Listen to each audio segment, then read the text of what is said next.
This is Jonathan Agger, Faithful Pro Boxing Fans, joined by DAZN'S Joe Markowski here at the first press conference for Anthony Joshua against Jermaine Franklin.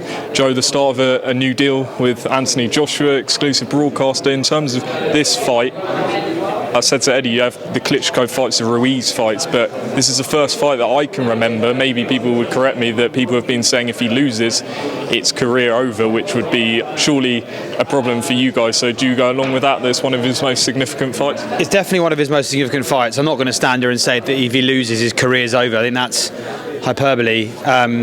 But it's clearly a very important fight for him. We've worked with AJ for 5 years internationally. He's now on DAZN exclusively around the world, crucially in the UK too, which is huge for our business. It's, you know, a real accelerant for our UK business, and we want to be making sure it's promoted and pushed as widely as possible. So we're excited about it.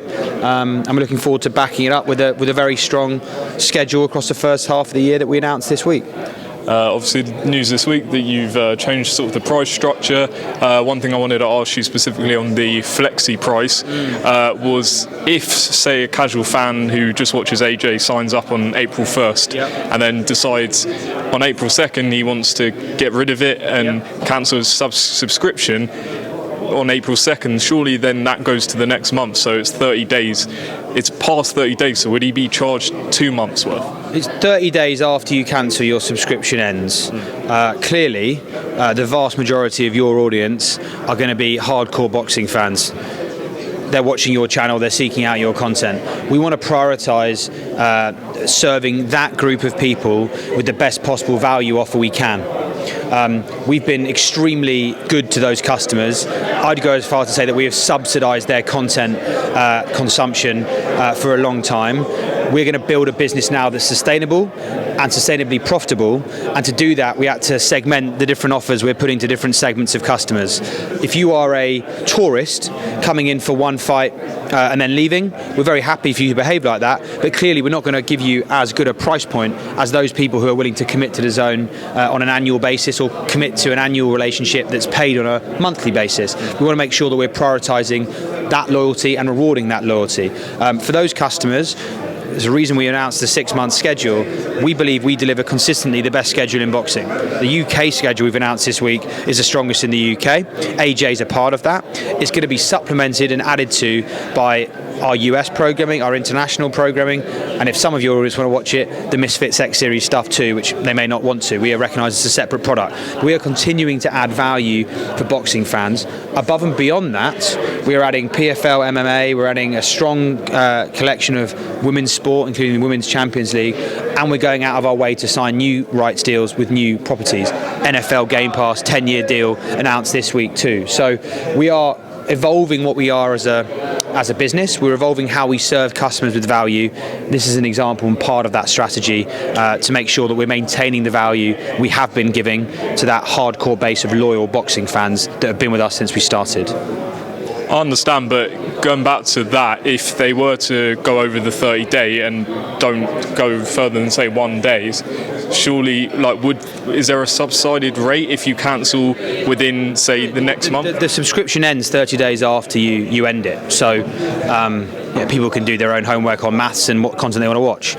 We have a very, very strong, best in class, best in industry value proposition for boxing fans, not only because we're delivering the best schedule, but because we're also delivering the best value for that. People sometimes forget, and I don't want to stand here, I never would, and slate other broadcasters in the market, but it's not like other pay TV players are free-to-air television that occasionally come at you for a pay-per-view.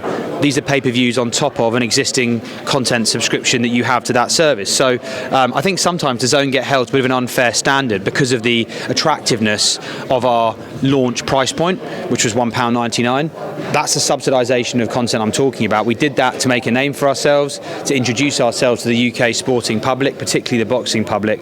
We're now in a new phase of our business. If we want to keep investing and serving fans with value, these are the kind of things we need to do.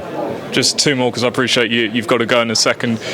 So in terms of my question's gone, so I'll go to the next one and then come back. Tank against Garcia. Obviously a lot of talk this week that PBC want the rematch should Garcia win back on Showtime.